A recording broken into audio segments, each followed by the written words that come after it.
How are we doing, guys? All used to be Leeds versus Brentford match preview of the game. So this is a big game. It's another big game, and it's a big week. I think we've got two big tests this week. I think psychologically, it's a big chance to prove our promotion credentials again. These are the kind of games where, if you want to get promoted, you've got to get results in them. You've got to either win them or get something from them. You can't afford to lose these kind of games. They're tough games, but you've got to show that little bit of character, that little bit of something different in these kind of games for me. I think certainly against Brentford, look at Brentford, they're a very technical team. It's going to be a very good football match. It's going to be two teams trying to play football. It's got all the hallmarks for a high-scoring game.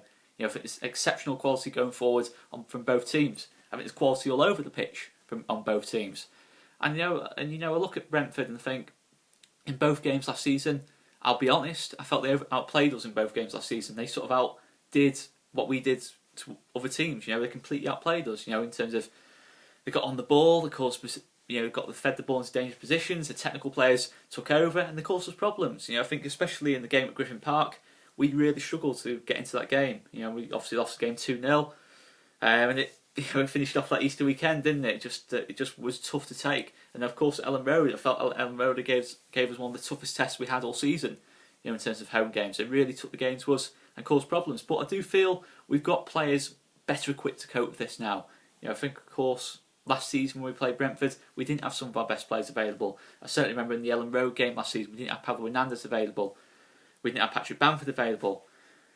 Don't think we had Adam Forshaw available. Players who can cope with this kind of football. I think Adam Forshaw in the press. You need someone like an Adam Forshaw to press these players. A little bit of energy in the middle. Pablo Hernandez for its individual quality, etc., etc. We didn't have that against Brentford last season. And of course, probably the main one is Ben White. Look at someone as cool and composed as Ben White.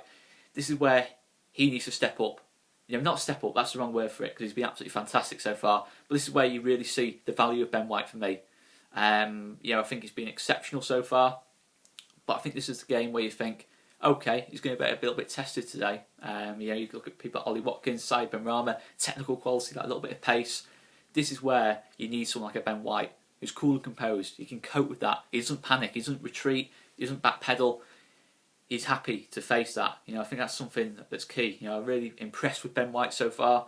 I think he's coped with a variety of different forwards. You look at Lewis Grabban, you look at Kiefer Moore, you look at Famara Diédhiou, all different types of player. Some a little bit more aggressive, better in the air, some a little bit more technical like a Lewis Grabban, and I think he's done pretty well against all three. It's another different type of test against Ollie Watkins. He's probably going to play in sort of a false nine position for Brentford. Brentford, interestingly, haven't replaced Neil Maupay. So it looks like it is going to be Ollie Watkins playing through the middle, and he's got 2 goals in his first 3 games in that position. So it looks like he's definitely got the potential to step up there. He's a finisher, so for me, he's going to be a really dangerous player there. Even if he is probably arguably better on the left wing, he can still cause problems on that side. And you've got people like Sergio Canos, Macondes, players who have that technical quality to cause us problems. And then out wide, you've got Dalsgaard at right wing back, Rico Henry at left wing back. Players who can get forward and create problems going forward, overload. So it's going to be interesting out wide. Coming up against a team that plays in this 3-4-3 system, I'd imagine we'll still set up in a 4-1-4-1, but they are really going to, both wingers for us, probably Pablo and Jack Harrison, they're going to have to work defensively because Dalsgaard, Rico Henry, the way Brentford play will still push forward. Even though it's technically, I'd like to think we're one of the toughest places to go in the Championship, they're not going to come and defend against us. They're going to come to play football. They're going to come to push as many players forward as they can. I think they're going to rely on that back three to do the job really defensively, and of course the midfield pivot in front to do its job as well, with Jensen having a decent start as well, who's coming from Denmark as a replacement for Romain Sawyers. So this is a really tough battle. It's going to be a real battle. Of course, you've got the Pontus Jansson element of it. Got 4 minutes into the video without mentioning Pontus Jansson, but look, at the end of the day, it's pretty irrelevant to me. For me personally, I don't think there's much relevance on Pontus Jansson. I think from an emotional point of view, I'm not really bothered. I'm not really bothered Pontus Jansson's playing against us. I think I'm more bothered about the ability of Pontus Jansson more than anything. I think, of course, Pontus Jansson for me, I personally won't be booing Pontus Jansson. I know, of course, there's rumours about what happened with Pontus Jansson, etc., etc. But he was fantastic for us for 3 years. Let's be honest, he was fantastic for us. He got the club. He did get the club. Everything about Pontus during his 3 years was excellent for me. He had his odd moments where he did daft things, off the pitch, sometimes on the pitch he didn't obey orders. Look, we know all about that. But Pontus Jansson was a top player for us, and I wish have no ill feeling towards him at all.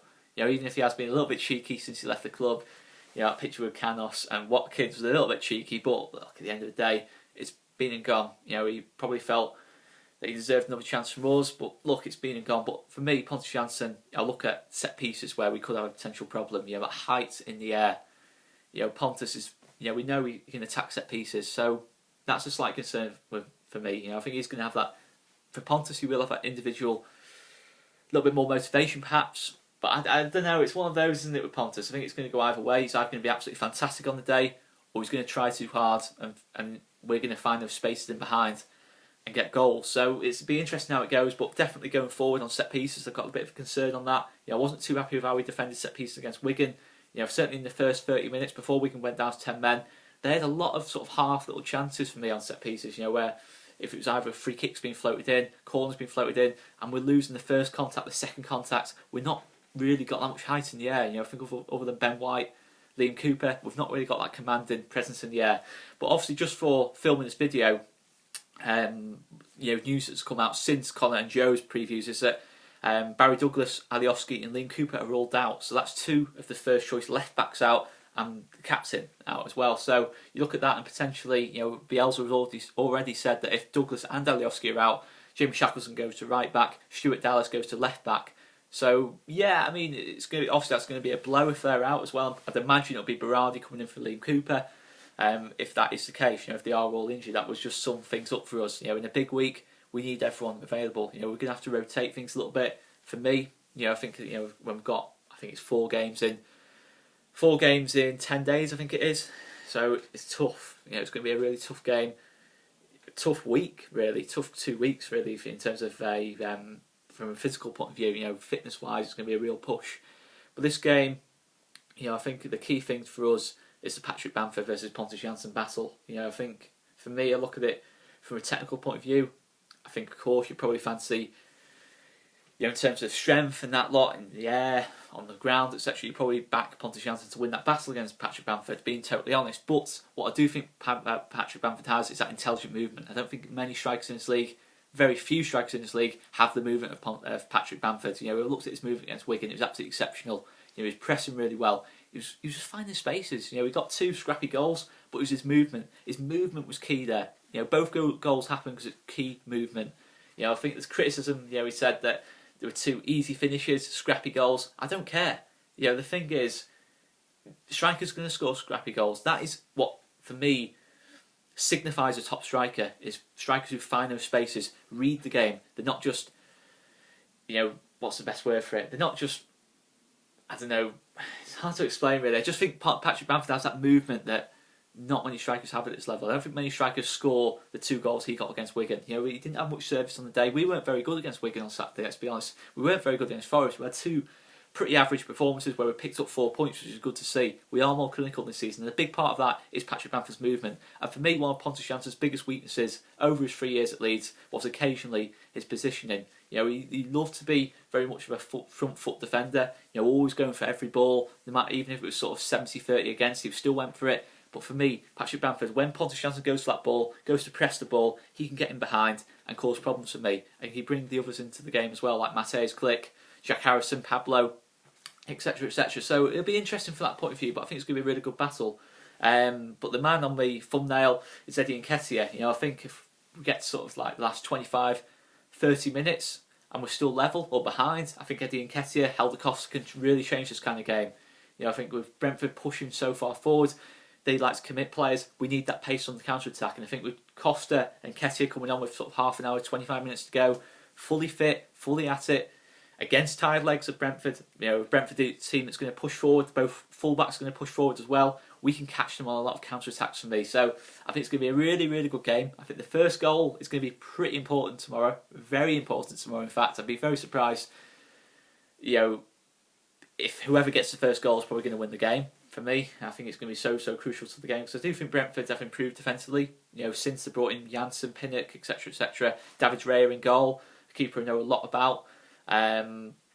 You know, they are keeping things tight, but you don't know what you're going to get with Brentford. You know, they got a great win against Middlesbrough on the second game of the season, and then they dropped points against both Birmingham and Hull at home. So you don't know what you're going to get. For us, for me, I think we're a little bit more consistent. but we can still improve. For me, we can still improve. You know, we can still control the midfield a little bit better, feed the attacking players into dangerous positions a little bit better. I think our passing at times is a little bit disappointing in the last couple of games. You know, giving the ball away in some dangerous areas against Wigan, Salford. You know, we play some awful passes between each other. You know, where we're completely under hit or trying to play, you know, hospital balls, you know, to each other. And against Brentford, you're going to get punished if you do that. We've got to improve on the last two performances, and I think we will. I do think we will. I think this game suits us better. I think Brentford will come to attack us. They won't set up in the low block like Forest and Wigan did. I'm not criticising that. I'm just saying, you know, just observing. I do think they will try and attack us a little bit more, because Brentford do need to win the game as well. They've not made the best of starts, and they are, you know, going to be pushing for more fast promotion. They probably do have that ambition with the players they've brought in. Well, certainly for the playoffs, and they've only started with 4 points from the first 3 games, so they need to win this game, and they're going to push people forward. I think that opens the game up for ourselves. But if we give away some of the passes we did in the last 2 or 3 games, Brentford will score. Brentford will score in this game. So we've got to make sure we're thinking all the time, constantly thinking. You know, just not being daft, nothing daft. That's the main thing. You know, that's a big thing. You know, of course, the last couple of big games we played, we have done daft things. It's now, you know, as I start with the video, psychologically we've got to prove that we're there this season, that we can step up in these games. You know, when it's a slightly different battle, when it's someone trying to go toe to toe against us, that we can step up in that situation. You know, second half of the season we didn't, and this is where we have to prove we can do that with the option off the bench. With Bielsa being Bielsa, you know, obviously we haven't watched his documentary. It's just incredible, isn't it? Having Marcelo Bielsa as your manager. I mean, it is speechless. There's nothing else I can say that I haven't already said about Marcelo Bielsa being our manager. But I just feel we've got to step it up a little bit. You know, I think if we can step it up a bit, it's a game we should win. But it's going to be a real test. It's going to be a great game. You know, I think it's certainly a game where you could see 5 or 6 goals for me. You know, in the game, it's got everything about it for me to be a high-scoring match. So, anyway, guys, I'm going to leave